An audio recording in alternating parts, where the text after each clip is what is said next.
Popular ഫ്രണ്ടിന്റെ head ലിസ്റ്റിൽ 977 പേർ. ഇത് സംഘികളുടെ അടുത്ത നമ്പറോ? കേരള സ്റ്റോറി, മുനമ്പം, ഹിജാബ് വിവാദം, ലവ് ജിഹാദ് നാടകങ്ങൾക്ക് ശേഷം സംഘപരിവാർ കേരളത്തിൽ അവതരിപ്പിക്കുന്ന അടുത്ത നാടകത്തിന് ഇതാ ബെൽ മുഴങ്ങിയിരിക്കുകയാണ്. നാടകങ്ങളൊന്നും പക്ഷേ നേരിട്ടല്ല സംഘപരിവാർ ഇപ്പോൾ നടത്തുന്നത് എന്നത് ശ്രദ്ധേയമാണ്. ഒന്നുകിൽ ക്രിസംഗികളെ മുന്നിൽ നിർത്തി, അല്ലെങ്കിൽ ദേശീയ അന്വേഷണ ഏജൻസികളെ മുന്നിൽ നിർത്തി.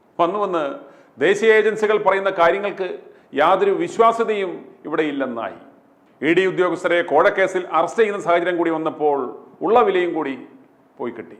നിലമ്പൂരിലെ തെരഞ്ഞെടുപ്പിന്റെ നാണം കെട്ട നാണക്കേട് മറയ്ക്കാനും തെരഞ്ഞെടുപ്പിന് ശേഷം പട്ടിണിയിലായി കിടക്കുന്ന മാപ്പറകൾക്ക് ഒരു സദ്യ ആയിക്കോട്ടെ എന്നും കരുതിയായിരിക്കണം ഇപ്പോൾ ഇപ്രകാരം ഒരു ഐറ്റം സംഘപരിവാർ എടുത്തിട്ട് കൊടുത്തത്. പക്ഷേ വലിയൊരു ആരോപണം ഉയർത്തിയിട്ടും അതത്ര എറിച്ചിട്ടില്ല എന്ന് വേണം മനസ്സിലാക്കുവാൻ. സംഘി ചാനലുകളിൽ ഇന്ന് അന്ത്യചർച്ചയ്ക്കുള്ള സ്ക്രിപ്റ്റ് ഇപ്പോൾ റെഡിയായിക്കൊണ്ടിരിക്കുകയായിരിക്കും.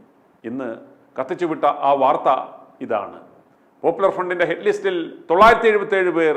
പട്ടികയിൽ ജില്ലാ ജഡ്ജിയും നേതാക്കളും ഇല്ലാതാക്കാൻ പദ്ധതി തയ്യാറാക്കി. മാധ്യമങ്ങൾക്ക് കൊടുത്ത ആ സ്ക്രിപ്റ്റ് ഇനി ഞാൻ വായിക്കാം. നിരോധിത സംഘടനയായ പോപ്പുലർ ഫ്രണ്ട് തയ്യാറാക്കിയ കൊലപ്പെടുത്തുവാനുള്ളവരുടെ ഹെഡ് ലിസ്റ്റിൽ RSS നേതാവ് വത്സൻ തില്ലങ്കേരിയും ഹിന്ദു ഐക്യവേദി സംസ്ഥാന അധ്യക്ഷ KP ശശികലയും ഉൾപ്പെടെ നിരവധി BJP നേതാക്കളുടെ പേരുകൾ മാത്രമല്ല, 3 ഇടങ്ങളിൽ നിന്നായി പിടിച്ചെടുത്ത ഹെഡ് ലിസ്റ്റിൽ മുൻ ജില്ലാ ജഡ്ജി ഉൾപ്പെടെ 977 പേരുടെ വിവരങ്ങളാണുള്ളത് എന്നാണ് NIA കോടതിയിൽ റിപ്പോർട്ട് കൊടുത്തിരിക്കുന്നത് പോലും. ഹെഡ് ലിസ്റ്റിൽ ഉൾപ്പെട്ടിരിക്കുന്നവരിൽ അധികവും RSS BJP നേതാക്കളാണെന്ന് NIA സ്ഥിരീകരിച്ചു പോലും. പട്ടികയിൽ ഉൾപ്പെട്ട റിട്ടയർഡ് ജഡ്ജി ആലുവ സ്വദേശിയാണെന്നും പറയുന്നു. ആലുവ സ്വദേശികളായ മറ്റ് 2 പേരെക്കുറിച്ചും ഹെഡ് ലിസ്റ്റിൽ പരാമർശമുണ്ടത്രേ. ഹെഡ് ലിസ്റ്റ് തയ്യാറാക്കുന്ന റിപ്പോർട്ടേഴ്സിന് 36 ചോദ്യങ്ങൾ അടങ്ങിയ ക്വസ്റ്റ്യനെയർ നൽകിയിരുന്നുവെന്നും കൃത്യം ആസൂത്രണം ചെയ്യുന്ന രീതി എങ്ങനെയെന്ന് വ്യക്തമാകുന്നതാകും ചോദ്യങ്ങളെന്നും NIA പറയുന്നു. ശ്രീനിവാസൻ വധക്കേസിലെ പ്രതി സിറാജുദ്ദീനിൽ നിന്നും 240 പേരുടെ പട്ടിക പിടിച്ചെടുത്തുവെന്നും അബ്ദുൽ വഹാബിന്റെ പേഴ്സിൽ നിന്ന് കണ്ടെടുത്ത 5 പേരുടെ ഹിറ്റ് ലിസ്റ്റാണ് മുൻ ജില്ലാ ജഡ്ജിയുടെ പേരുള്ളതെന്നും അറസ്റ്റിലായ അയൂബിന്റെ വീട്ടിൽ നിന്നും പിടിച്ചെടുത്തത് 500 പേരുടെ പട്ടികയാണെന്നും മുഹമ്മദ് സാദിഖിന്റെ കയ്യിൽ നിന്ന് 232 പേരുടെ പട്ടിക കിട്ടിയെന്നും NIA റിപ്പോർട്ടിൽ പറയുന്നു. ശ്രീനിവാസൻ കൊലക്കേസിലെ പ്രതികളായ മുഹമ്മദ് ബിലാൽ, റിയാസുദ്ദീൻ, അൻസാർ, KP സഹീർ എന്നിവരുടെ ജാമ്യാപേക്ഷയെ എതിർത്താണ് NIA വിശദാംശങ്ങൾ കോടതിയിൽ സമർപ്പിച്ചതുപോലും.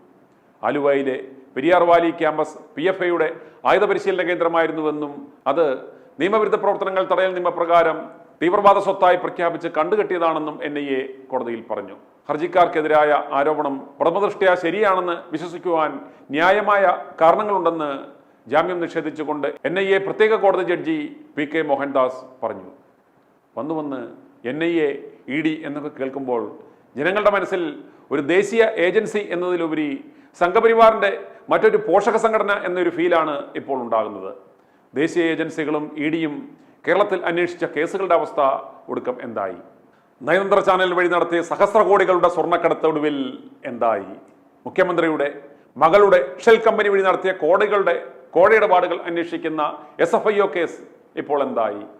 100 കണക്കിന് കോടി തട്ടിയ കരുവന്നൂർ സഹകരണ അപകരണ തട്ടിപ്പ് കേസ് ഇപ്പോൾ എന്തായി? ആലുവയിൽ യഹോവ സാക്ഷികളുടെ പ്രാർത്ഥനാ ഹാളിൽ ഒരു ക്രൈസ്തവ തീവ്രവാദി നടത്തിയ ബോംബാക്രമണത്തിൽ നിരവധി പേർ കൊല്ലപ്പെട്ട ആ കേസ് എന്തായി? PFIക്കാർ 977 പേരുടെ ഹെഡ് ലിസ്റ്റ് തയ്യാറാക്കി അത് മാലയായി ധരിച്ചുകൊണ്ട് അതിൽ കുറച്ച് ചിലർക്ക് പേഴ്സിൽ വെച്ചുകൊണ്ട് നടക്കുവാൻ കൊടുക്കുമോ? ഇവന്മാർ അത്ര മണ്ടന്മാരാണോ? സംശയം കൊണ്ട് ചോദിച്ചു പോയതാണ് കേട്ടോ. ഇതിനെ സാധൂകരിക്കുന്ന എന്ത് തെളിവാണ് ഇവർക്ക് സമർപ്പിക്കുവാനുള്ളത്? ഇത് പുറത്തുവിടാതെ ഒരു അന്വേഷണ ഏജൻസിയെ ചട്ടുകമാക്കി ഇപ്രകാരം ഒരു പ്രസ്താവന പുറത്തുവിട്ടാൽ അതുണ്ടാക്കുന്ന പ്രത്യാഘാതങ്ങൾ എന്താണെന്ന് ഇവർക്ക് ചിന്തിച്ചുകൂടെ? ഇവിടെ 2 വിഭാഗങ്ങളും തമ്മിലടിക്കൂലേ? ഇവിടെ ഹിന്ദു മുസ്ലിം വർഗീയ സംഘർഷം ഉണ്ടാകില്ലേ? കേരളത്തിൽ ഇതൊന്നും ചിലവാകില്ല എന്ന് ഈ സംഘികൾ ഇനി എന്ന് മനസ്സിലാക്കും? നിലമ്പൂരിൽ കെട്ടിവെച്ച കാശ് പോലും കിട്ടാഞ്ഞത് എന്തുകൊണ്ടാണെന്ന് ഈ സംഘികൾ ചിന്തിക്കുക.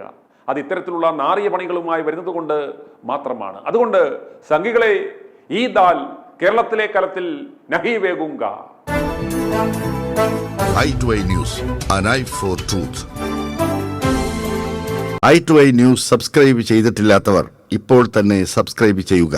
നോട്ടിഫിക്കേഷൻ ലഭിക്കുവാൻ ബെൽ ബട്ടണും അമർത്തുക.